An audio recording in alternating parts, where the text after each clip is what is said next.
Hello friends, welcome to Ayush KSET NET online classes. ಇವತ್ತಿನ ತರಗತಿಯಲ್ಲಿ ಕೇಶಿರಾಜನ ಶಬ್ದಮಣಿ ದರ್ಪಣದಲ್ಲಿಯ ನಾಮ ಪ್ರಕರಣ ಕುರಿತು ಅಧ್ಯಯನ ಮಾಡೋಣ.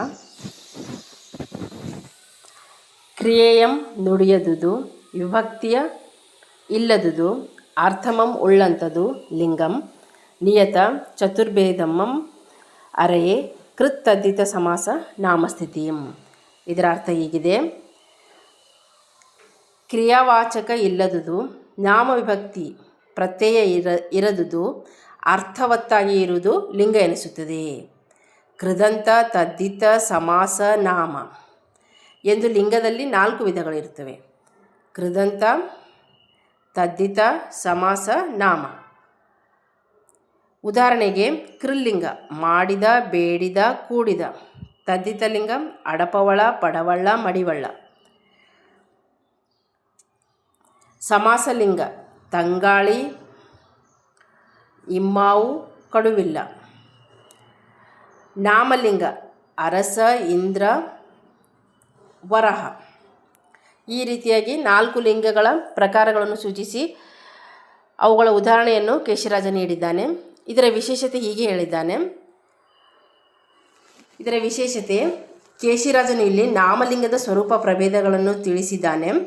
ನಾಮಪದ ಕ್ರಿಯಾಪದದ ಮೂಲ ರೂಪ, ನಾಮಪದ ಹಾಗೂ ಕ್ರಿಯಾಪದದ ಮೂಲ ರೂಪ ಆಗಿರುವ ಪ್ರಾತಿಪದಿಕಕ್ಕೆ ಲಿಂಗ ಎಂದಿದ್ದಾನೆ. ನಾಮಪದ ಕ್ರಿಯಾಪದದ ಮೂಲ ರೂಪ ಪ್ರಾತಿಪದಿಕ, ಅದನ್ನು ಲಿಂಗ ಎಂದು ಕರೆದಿದ್ದಾನೆ.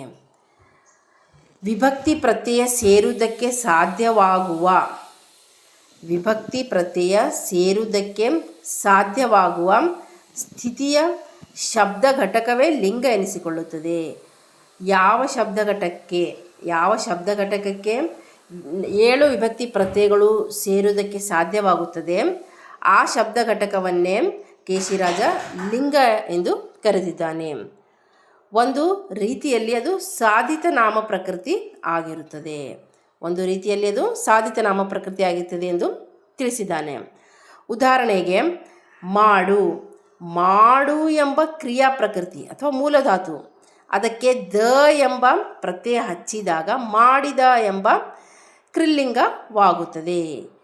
ಅದು ಮಾಡಿದಂ ಪ್ರಥಮ ವಿಭಕ್ತಿ, ಮಾಡಿದನು ದ್ವಿತೀಯ ವಿಭಕ್ತಿ, ಮಾಡಿದನಂ, ಮಾಡಿದಂಗೆ, ಮಾಡಿದನತ್ತಣಿಂ, ಮಾಡಿದನ, ಮಾಡಿದನೋಳ್.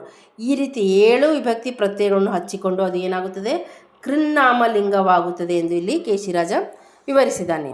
ಅದೇ ರೀತಿ ಪಡೆ ಎಂಬುದು ಒಂದು ಪ್ರಕೃತಿ ಧಾತು, ಅದಕ್ಕೆ ಒಳ್ಳ ಎಂಬ ತದ್ದಿತ ಪ್ರತ್ಯಯ ಸೇರಿಕೊಂಡು ಅದು ಪಡೆವಳ್ಳ ಎಂಬ ತದ್ದಿತ ಲಿಂಗವಾಗುತ್ತದೆ. ಅದಕ್ಕೆ ಮ, ಅಂ, ಇಂ, ಗೆ, ಅತ್ತಣಿಂ, ಅ, ಒಳ್ ಎಂಬ ನಾಮವಿಭಕ್ತಿ ಪ್ರತ್ಯಯಗಳನ್ನು ಸೇರಿಸಿದಾಗ ಅದು ತದ್ದಿತ ನಾಮಲಿಂಗವಾಗುತ್ತದೆ. ಅದೇ ರೀತಿ ಸಮಾಸಲಿಂಗ ಮತ್ತು ನಾಮಲಿಂಗಗಳನ್ನು ನಾವು ಸೇರಿಸಿಕೊಂಡು ಅರ್ಥ ಮಾಡಿಕೊಳ್ಳಬಹುದು ಎಂದು ಇಲ್ಲಿ ಕೇಶಿರಾಜನು ಉದಾಹರಣೆ ಸಹಿತ ವಿವರಿಸಿದ್ದಾನೆ. ಧನ್ಯವಾದಗಳು.